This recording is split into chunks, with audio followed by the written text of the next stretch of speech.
Guys welcome back to our channel DK pharma tutorials. Guys तो आज की इस वीडियो में हम डिस्कस करने वाले हैं फार्मास्यूटिकल बायोटेक्नोलॉजी के यूनिट थर्ड, जिसमें हम देखेंगे हाइब्रिडोमा टेक्नोलॉजी के बारे में। तो गाइस वीडियो को स्टार्ट करने से पहले अगर आप हमारे चैनल पर न्यू हैं तो प्लीज़ हमारे चैनल को सब्सक्राइब कर लीजिए एंड बेल आइकन को प्रेस कीजिए ताकि हमारी आने वाली वीडियो की हर नोटिफिकेशन आप तक पहुँच सके।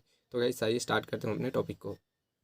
तो गाइस हाइब्रिडोमा टेक्नोलॉजी, तो सबसे पहले हम समझते हैं कि हाइब्रिडोमा टेक्नोलॉजी क्या होती है। तो गाइस हाइब्रिडोमा टेक्नोलॉजी उसके नाम से ही क्लियर है कि हमको यहाँ पे क्या करना है, हाइब्रिड प्रिपेयर करना है। ठीक है, तो ये जो है हाइब्रिड प्रिपेयर करने की एक टेक्निक होती है। ठीक है, जैसे कि हम आपको एग्जांपल से समझाते हैं। ठीक है, तो जैसे गाइस ये हमारा कोई भी रेड कलर का एक फ्लावर हो गया एंड ये जो हो गया वाइट कलर का एक फ्लावर हो गया। ठीक है, तो हमने क्या किया, इन दोनों को आपस में फ्यूज़ किया। ठीक है, तो इन दोनों को जब हमने आपस में फ्यूज़ किया तो हमको रेड एंड वाइट दोनों ही कलर के फ्लावर जो है वो ऑब्टेन हुए। मतलब एक ही फ्लावर में हमको रेड एंड वाइट दोनों ही कलर जो है दिखाई देते हैं। ठीक है, तो इसको हम क्या बोलेंगे, हाइब्रिड फ्लावर। ठीक है, तो हमने क्या किया था, अलग अलग जो है कलर के फ्लावर लिए थे, एक हमने रेड लिया था, एक हमने वाइट लिया था।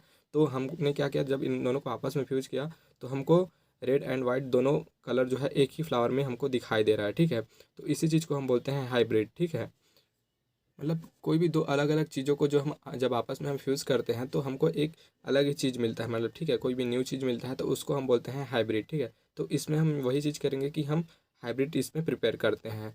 तो इस हाइब्रिडोमा टेक्नोलॉजी को सबसे पहले जी कोल्हर एंड सी मिस्ट्री ने 1975 में डिस्कवर किया था, इस हाइब्रिडोमा टेक्नोलॉजी को। तो इस हाइब्रिडोमा टेक्नोलॉजी जो होती है इसमें बेसिकली आइडेंटिकल एंटीबॉडीज़ को यहाँ पे प्रोड्यूस किया जाता है लार्ज क्वांटिटी में। ठीक है, जिसको हम बोलते हैं मोनोक्लोनल एंटीबॉडी। तो हमारा जो हाइब्रिडोमा टेक्नोलॉजी है गाइस, वो मोनोक्लोनल एंटीबॉडीज़ के प्रिपरेशन के लिए, मतलब या बोल सकते हो उसके मतलब उसके प्रोड्यूस करने के लिए एक इम्पॉर्टेंट टेक्निक मानी जाती है। It is use for the producing hybrid cell by fusing B lymphocyte with the tumour cell and और मेलानोमा सेल। ठीक, तो जो हमारे यहाँ पे जो बी लिम्फोसाइट होती है या ट्यूमर सेल, जिसको हम बोलते हैं माइलोमा सेल। ठीक है, तो जब हम इन दोनों सेल को आपस में फ्यूज़ करते हैं तो हमको मिलता है यहाँ पे एक हाइब्रिड सेल, जिसको हम बोलते हैं मोनोक्लोनल एंटीबॉडी। ठीक है, तो ऐसे ही गाइस, जैसे कि हमने आपको एग्जांपल में बताया था कि हमने एक रेड कलर का फ्लावर लिया था एंड एक वाइट कलर का फ्लावर लिया था, तो हमने उन दोनों को जब आपस में मिलाया, फ्यूज़ किया, तो हमको एक ही जो दोनों कलर है एक ही फ्लावर में दिखाई देते हैं। ठीक है, तो इसमें भी वही होगा कि जब हम बी लिम्फोसाइट एंड हमारे जो माइलोमा सेल को आपस में फ्यूज़ कराएंगे तो हमको जो है एंटीबॉडी मिलेगा, जिसको हम बोलते हैं monoclonal antibody. The hybrid cell produce using hybridoma technology. ठीक है, तो ये जो हमारे हाइब्रिड सेल्स होते हैं गाइस, उसको हम हाइब्रिडोमा टेक्नोलॉजी के लिए, मतलब हाइब्रिडोमा टेक्नोलॉजी से इसको हम प्रोड्यूस करते हैं। तो गाइस ये क्वेश्चन बहुत ही ज़्यादा इंपॉर्टेंट है, एग्जाम्स वगैरह में पूछे जाते हैं। ठीक है, तो आप इस टॉपिक को काफ़ी अच्छे से समझ सकते हैं गाइस इस वीडियो में। ठीक है, तो जो है इस हमारा जो हाइब्रिडोमा टेक्नोलॉजी है, बेसिकली लार्ज क्वांटिटी में जो एंटीबॉडीज़ होती है, मोनोक्लोनल एंटीबॉडीज़, तो उसके प्रोडक्शंस के लिए मोस्ट इंपॉर्टेंट टेक्निक मानी जाती है हाइब्रिडोमा टेक्नोलॉजी। तो गाइस इसके प्रोडक्शंस के बेसिकली यहाँ पे कुछ स्टेप्स हमने यहाँ पे दिए हैं। तो ठीक है, इसमें एक एक करके इसको हम देखते हैं। तो सबसे पहले स्टेप आता है इसमें इम्यूनाइजेशन ऑफ द एनिमल। ठीक है, तो जो भी हमारा एनिमल रहेगा तो सबसे पहले हम उसको एंटीजन से इम्यूनाइज करेंगे। ठीक है, देन उसके बाद हम क्या करते हैं, मेलानोमा सेल को आइसोलेट करते हैं। ठीक, देन उसको फ्यूज़न करते हैं, स्प्लीन सेल को एंड मेलानोमा सेल को आपस में फ्यूज़ करेंगे। देन उसके बाद हम HAT मीडियम को सिलेक्ट करते हैं ताकि उसमें DNA का जो है सिंथेसिस हो। देन उसके बाद क्या करते हैं, हमारा जो भी हाइब्रिडोमा सेल रहता है उसको आइसोलेट करते हैं। देन स्क्रीनिंग करते हैं हमारे हाइब्रिडोमा सेल्स को। तो ये गाइस कुछ स्टेप्स हैं जो कि इन्वॉल्व होते हैं हाइब्रिडोमा टेक्नोलॉजी में। तो इसको हम एक डायग्राम से सबसे पहले समझ लेते हैं गाइस, फिर उसके बाद हम इसको स्टेप बाय स्टेप काफ़ी अच्छे तरीके से और समझेंगे। तो गाइस इस डायग्राम से आप काफ़ी अच्छे तरीके से समझ सकते हैं हाइब्रिडोमा टेक्नोलॉजी को। तो सबसे पहले क्या करते हैं गाइस, हम एक माउस लेते हैं। ठीक है, तो उस माउस में हमारे जो भी एंटीजन है उसको हम इंजेक्ट करेंगे। देन उसके बाद क्या होगा, जो भी उसका स्प्लिन सेल रहेगा जिसको हम बोलते हैं प्लाज्मा, तो वो जो है गाइस उसको हम आइसोलेट करते हैं। ठीक है, देन हम माइलोमा सेल को आइसोलेट करते हैं एनिमल से। ठीक, देन हम इन दोनों को क्या करते हैं, आपस में फ्यूज़ करते हैं। ठीक है, तो जब हम इन दोनों को आपस में फ्यूज़ करते हैं तो हमको हाइब्रिडोमा सेल जो है वो ऑब्टेन होता है। ठीक, तो जब हम फिर क्या करेंगे, इस हाइब्रिडोमा सेल को हम HAT मीडियम में जो है उसको डालेंगे। ठीक है, तो HAT मीडियम का फुल फॉर्म होता है गाइस हाइपोजेंथिन एमिनोप्टेरिन थाइमिडिन। तो ये इसका फुल फॉर्म होता है गाइस। तो ये जो है इसमें न्यूक्लियोटाइड का सिंथेसिस करता है। ठीक है, देन उसके बाद हम क्या करेंगे, इस HAT मीडियम का स्क्रीनिंग करते हैं। ठीक है, तो एलिसा टेक्निक के थ्रू जो है गाइस हम इस जो HAT मीडियम से हमारा जो भी एंटीबॉडीज़ रहता है उसको हम स्क्रीन करते हैं। देन हमको हमारा जो एंटीबॉडी जो है वो ऑब्टेन हो जाता है। तो गाइस इस तरह से जो है मोनोक्लोनल एंटीबॉडी जो है उसका प्रोडक्शन किया जाता है। तो सबसे पहले देखते हैं हमारा फर्स्ट स्टेप, ठीक है। An antigen immunise to the animal like mice via intravenously directly blood by the injection, ठीक है। तो जैसे कि हमने आपको बताया था हमारे डायग्राम में कि सबसे पहले हम क्या करेंगे, जो हमारा माइस रहता है गैस उसको हम इंजेक्ट करते हैं एंटीजेंस के थ्रू, ठीक है। तो हम जो है इंट्रावेनियसली इसको इंजेक्ट करेंगे। तो गैस जब हम उसको एंटीजन को इंजेक्ट करते हैं तो वो उसके स्प्लीन में बीटा सेल को एक्टिवेट कर देती है, ठीक है, सॉरी बी सेल को एक्टिवेट कर देती है। तो जब बी सेल एक्टिवेट होगा तो वो जो है प्लाज्मा सेल को प्रोड्यूस करेगा, ठीक है। तो गैस जैसे कि हमने आपको पहले ही बताया कि प्लाज्मा सेल से जो है एंटीबॉडी उसका प्रोडक्शन होता है, मतलब वो एंटीबॉडी को प्रोड्यूस करती है, ठीक है। तो जो प्लाज्मा सेल रहेगा वो एंटीबॉडी मोनोक्लोनल एंटीबॉडी को प्रोड्यूस करेगा। देन हम क्या करते हैं, हमारे इस प्लाज्मा सेल को आइसोलेट कर देते हैं जो भी हमारे एनिमल हैं, माइस हैं, उसके स्प्लेन से, ठीक है। तो ये हमारा फर्स्ट स्टेप हो गया। सबसे पहले हम क्या करेंगे गाइस, उसको हमारा जो भी एंटीजन है उसको इम्यूनाइज करेंगे। देन वो जो है बीटा सेल को एक्टिवेट कर देंगे, तो बीटा सेल जो है प्लाज्मा सेल को प्रोड्यूस करते हैं, ठीक। देन हम क्या करेंगे, उस प्लाज्मा सेल को आइसोलेट कर देते हैं उसके स्प्लेन से। देन सेकेंड स्टेप आता है हमारा आइसोलेशन ऑफ माइलोमा सेल, ठीक। तो माइलोमा सेल जो गाइस एक कैंसरस सेल होता है, ठीक है, जो कि जिसको हम बोन मैरो से आइसोलेट करते हैं किसी भी एनिमल के, ठीक।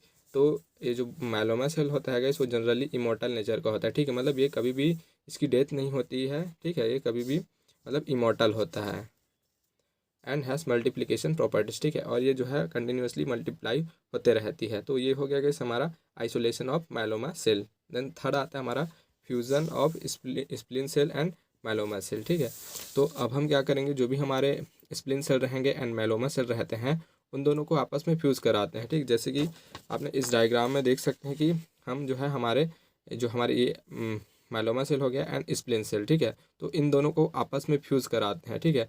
तो हमको 5 अलग अलग तरह के जो है वो सेल जो है वो मिलते हैं, ठीक है। तो सबसे पहला आता है फ्यूज्ड प्लाज्मा सेल, सेकेंड है fused myeloma cell, and third है हाइब्रिडोमा सेल, फोर्थ है unfused plasma cell, and fifth है अनफ्यूज्ड माइलोमा सेल, ठीक। तो ये 5 तरह के गाइस डिफरेंट डिफरेंट टाइप के जो है हमको सेल जो है वो ऑब्टेन होते हैं जब हम myeloma cell and spleen cell को फ्यूज़ कराते हैं आपस में। तो देन उसके बाद हमारा आता है step 4, selection of HAT medium. तो ऐसे HAT का फुल फॉर्म हमने आपको पहले बताया है, हाइपोजेंथिन अमीनोप्टेरिन एंड थाइमिडिन। तो ये इसका फुल फॉर्म होता है। तो गाइस HAT मीडियम जो रहता है गाइस वो न्यूक्लियोटाइड के सिंथेसिस में अपना इंपॉर्टेंट रोल प्ले करता है, ठीक है। तो जो हमारा न्यूक्लियोटाइड होता है गाइस वो बेसिकली 2 पाथवेज के थ्रू यहाँ पे सिंथेसाइज होता है। फर्स्ट आता है हमारा सैल्वेज पाथवे एंड सेकेंड है डी नोवो सिंथेसिस। तो ये दोनों पाथवे के थ्रू जो है वो DNA न्यूक्लियोटाइड का सिंथेसिस होता है। HAT medium cell not synthesized by de novo synthesis due to the presence of aminopterin in HAT medium, ठीक है। तो गाइस हमारे जो HAT मीडियम में अमीनोप्टेरिन प्रेजेंट होते हैं तो वो क्या करते हैं, डिहाइड्रोफोलेट एंजाइम जो कि उसके बोल सकते हैं कि उसके न्यूक्लियोटाइड के सिंथेसिस के लिए यहाँ पे एक इंपॉर्टेंट रोल प्ले करते हैं, तो वो उसके एक्टिविटी को ब्लॉक कर देते हैं, ठीक है। ये अमीनोप्टेरिन जो है इस डिहाइड्रोफोलेट एंजाइम के एक्टिविटी को ब्लॉक कर देते हैं, जिसके कारण जो है यहाँ पे न्यूक्लियोटाइड का सिंथेसिस नहीं हो पाता है, ठीक है। तो हम डी नोवो सिंथेसिस पाथवे के थ्रू जो है इसको सिंथेसाइज नहीं कर सकते हैं, जो है ये सैल्वेज पाथवे के थ्रू इसमें सिंथेसाइज होता है। देन फिफ्थ स्टेप है इसका आइसोलेशन ऑफ हाइब्रिडोमा सेल, ठीक है। तो अब हम क्या करेंगे, हमारे यहाँ पे HAT मीडियम में हमने उसको न्यूक्लियोटाइड का भी सिंथेसिस कर लिया, ठीक है। देन अब हम क्या करेंगे, उसको आइसोलेट करते हैं हमारे हाइब्रिडोमा सेल रहते हैं, ठीक है। तो जो हमारा फ्यूज माइलोमा सेल रहता है एंड अनफ्यूज जो है प्लाज्मा सेल माइलोमा सेल रहता है गैस उसमें HGPRT एंजाइम नहीं पाए जाते हैं, ठीक है। तो इसका फुल फॉर्म होता है gas hypoxanthine guanine phosphoribosyl transferase, ठीक है। तो ये इसका फुल फॉर्म होता है गैस। तो जो हमारे फ्यूज माइलोमा सेल हो गया एंड अनफ्यूज माइलोमा सेल होता है तो इसमें ये एंजाइम नहीं पाया जाता है, जिसके कारण ये जो है HAT मीडियम में ये सर्वाइव नहीं कर पाता है, वो उसमें वो डेथ हो जाएगा, उसमें मर जाएगा, ठीक है। लेकिन जो हमारा हाइब्रिड सेल रहता है गैस उसमें HGPRT एंजाइम जो है वो पाए जाते हैं, ठीक है, जिसके कारण वो है उसमें डाई नहीं होते हैं और वो मल्टीप्लाई होते रहते हैं रैपिडली, ठीक है, मेलोमा सेल के जैसे, ठीक। तो इसको जो है हम उसको आसानी से आइसोलेट कर सकते हैं हमारे हाइब्रिड सेल को, ठीक। So isolation of hybrid cell because is only cell which survive in HAT medium, ठीक। तो हमारे HAT मीडियम जो है HGPRT एंजाइम होने के कारण उसमें, ठीक है, वो आसानी से सर्वाइव कर लेता है, ठीक। तो उसको हम आसानी से उसको आइसोलेट कर सकते हैं। देन 6th स्टेप आता है हमारा स्क्रीनिंग ऑफ हाइब्रिडोमा सेल, ठीक। तो हम यहाँ पे एलिजा टेक्निक का यूज़ करते हैं, ठीक है। तो एलिजा टेक्निक हमने गैस पहले ही अपलोड कर दिया गैस इसका वीडियो, तो अगर आपने वीडियो नहीं देखा है तो उसका लिंक हम डिस्क्रिप्शन बॉक्स में दे देंगे, तो उसको आप वहाँ से देख सकते हो, ठीक है। तो एलिजा टेक्निक का यूज़ करके हम क्या करते हैं, हमारे जो हाइब्रिडोमा सेल रहती है उसको हम आइसोलेट करते हैं, ठीक है, या उसको स्क्रीनिंग करते हैं, ठीक। तो इसके लिए क्या करते हैं, जो भी हमारा हाइब्रिडोमा जो सेल रहता है उसको हम क्या करेंगे, सेकेंडरी एंजाइम के साथ उसको कंजुगेट करते हैं, ठीक है। जिसके कारण हमको एक कलर प्रोडक्ट का फॉर्मेशन होते हुए दिखाई देगा, जिसको हम जो कि हमारा पॉजिटिव हाइब्रिडोमा रहता है और उसको हम आइसोलेट कर लेते हैं। तो गाइस ये थे हमारे हाइब्रिडोमा टेक्नोलॉजी के बेसिक 6 स्टेप। तो गाइस आई होप सो ये स्टेप आपको काफ़ी अच्छे से क्लियर हो गए होंगे, ठीक है। तो अब हम देखते हैं इसके एप्लीकेशन, ठीक। तो सबसे पहले इसके एप्लीकेशन है सीरोलॉजी, ठीक है। तो हम इसका यूज़ जो है गाइस हमारे ब्लड ग्रुप के आइडेंटिफिकेशन के लिए करते हैं कि कौन सा ब्लड ग्रुप है, ए बी ओ, तो उसके आइडेंटिफिकेशन के लिए करते हैं, डायग्नोसिस के लिए करते हैं, प्रेगनेंसी वगैरह के, ठीक है। और किसी भी एक सब्सटेंस को किसी दूसरे सब्सटेंस से अगर हमको आइसोलेट करना है तो उस टेक्निक के लिए भी इसका यूज़ किया जाता है। एंड प्यूरिफिकेशन में भी इसका यूज़ किया जाता है, जैसे कि हो गया आयन एक्सचेंज क्रोमेटोग्राफी, हो गया size exclusion chromatography, protein A affinity chromatography, protein G affinity chromatography, protein L chromatography, antigen affinity chromatography. तो इन सभी प्योरिफिकेशन टेक्निक में हम यूज़ करते हैं हाइब्रिडोमा टेक्नोलॉजी का। तो guys I hope so hybridoma technology आपको काफ़ी अच्छे से क्लियर हो गई होगी। तो प्लीज़ हमारी वीडियो को लाइक कीजिए, सब्सक्राइब कीजिए इस चैनल को, एंड इसी तरह के वीडियोज़ को देखने के लिए बने रहे हमारे साथ। Thank you.